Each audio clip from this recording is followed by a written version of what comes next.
nombre es Juvenal Mora, yo soy jefe de planta de la empresa ELA. Bueno, ELA es una empresa que se dedica a la importación y fabricación de herramientas. Fue fundada en el año 1913 como una casa importadora. En la década de los 60 empezó a trabajar como una fábrica. La mayor venta de ELA es en las ferreterías, a lo largo de todo Chile. La producción en ELA nace desde una proyección de venta. Como área de producción tenemos que encargarnos de tener al menos un mes de venta en bodega. En un mes aproximadamente producimos entre 800.000 y 1 millón de unidades de SKU.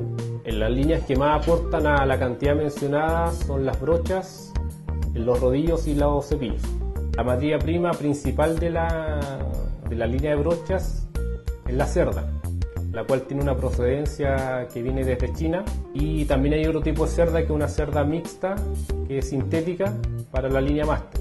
La madera en sí, la madera es de procedencia chilena, todo el resto, la virola es un fleje que viene desde Brasil, pegamento, resina, la cuña también es material importado desde Chile. Los cepillos industriales, mayormente conocidos como gratas. Aparte tenemos los cepillos que son manuales, que también se conocen como las escobillas. Hace también un tiempo atrás se está incorporando a él a la fabricación de rodillos para la pintura. Tenemos el mango junto con la varilla metálica que viene de esquina más las tapas. El tubo interior más la tela. Lo que nosotros hacemos acá es el proceso de termofusión, que es unir la tela con el tubo de polipropileno. La materia prima para los cepillos, el mayor porcentaje es de procedencia nacional, exceptuando el alambre, que es de procedencia alemana, y el material para el núcleo, que es de procedencia española. Uno de los temas más complicados para planificar la producción es la materia prima, la cual generalmente está presente porque tenemos un buen departamento de abastecimiento, pero X motivo, por problemas de proveedores, hay que estar atentos si queremos la materia prima para poder cumplir con los planes productivos. Por ejemplo, la cerda tiene un lead time de 6 meses, por lo tanto la compra se hace 6 meses antes de que la vamos a ocupar. Los procesos de control de calidad son sumamente importantes para ELA y de hecho son constantes. Cada producto tiene su control de calidad estipulado según procedimiento.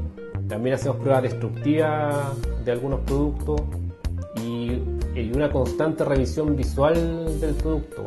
Una de las características de ELA es entregar al cliente la opción de poder solicitar un producto especial. Por lo tanto, contamos con asistencia técnica en terreno para poder satisfacer la necesidad del cliente. En la línea de cepillos es donde se da más el producto especial. Puede ser por diferente diámetro, diferente hilo, o realmente un cepillo para una máquina en especial donde nosotros lo diseñamos especialmente para la máquina. Estamos bajo la norma ISO y por lo tanto tenemos un procedimiento de desarrollo de producto. Para el desarrollo de producto hay 3 instancias, que son desde igualar un producto que está en el mercado, una solicitud de un cliente o una mejora técnica de un producto ya existente. Contamos con vendedores en todo Chile, los cuales visitan a los clientes para recoger los pedidos. Luego de eso, el pedido se hace llegar al departamento de ventas, donde se digita el pedido. Esa información llega a bodega para el despacho. En caso de que algún producto esté sobrevendido, sea un producto especial, diariamente nosotros sacamos un saldo negativo para poder comenzar con la planificación del excedente de venta, en este caso, o la fabricación del producto especial, para lo cual tenemos también días de plazo para poder entregar. En lo que es bodega y distribución, como yo soy jefe de planta, hay un jefe de bodega, y el jefe de bodega tiene un encargado de distribución, el cual coordina los despachos y el transporte. El sistema de despacho está bien marcado por la entrega a las grandes tiendas, donde hay que pedir el horario para entregar. Las grandes ferreterías también hay días de entrega, y lo que es despacho local y Santiago se coordina del día a día. En este momento se está terminando el centro de distribución, por lo cual nuestro edificio inicial va a quedar con espacio disponible para poder nosotros generar un mejor layout de la fábrica. Al tener un layout ordenado, obtenemos un proceso más limpio y también más eficiente. El centro de distribución nos va a servir para tener un un mayor número de inventario para dar respuesta de mejor manera al cliente y tener una mejor logística de salida de la empresa en cuanto al producto final.